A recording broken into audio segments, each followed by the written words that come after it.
आज मी तुम्हाला करून दाखवणार आहे साबुदाण्यामध्ये अर्धा लिंबू आणि साखर घालून एक उपवासाची रेसिपी.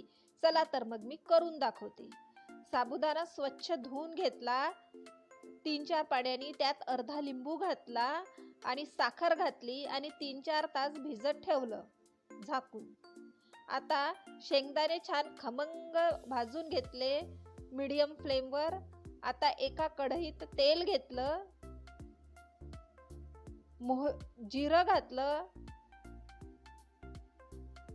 हिरव्या मिरच्या घातल्या बारीक चिरलेल्या, 2 बटाटे उकडून घेतले आणि त्याच्या फोडी केल्या, ते घातले बटाट्याच्या फोडी, चवीपुरतं मीठ घातलं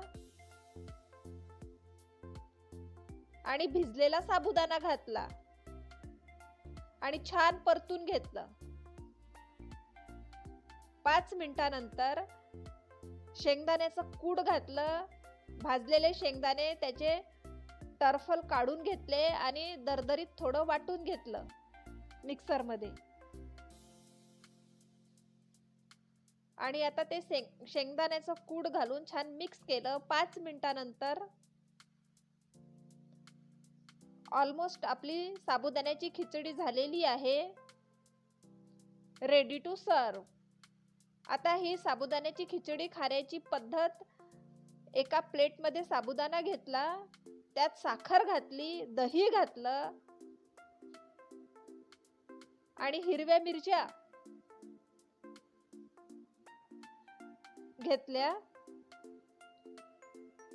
ह्या प्रकारे ही खिचडी खाल्ली जाते.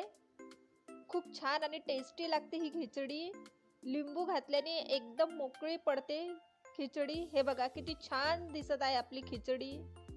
तुम्ही अवश्य साखर आणि दही घालून खाऊन बघा आणि करूनही बघा. बाय. मस्त.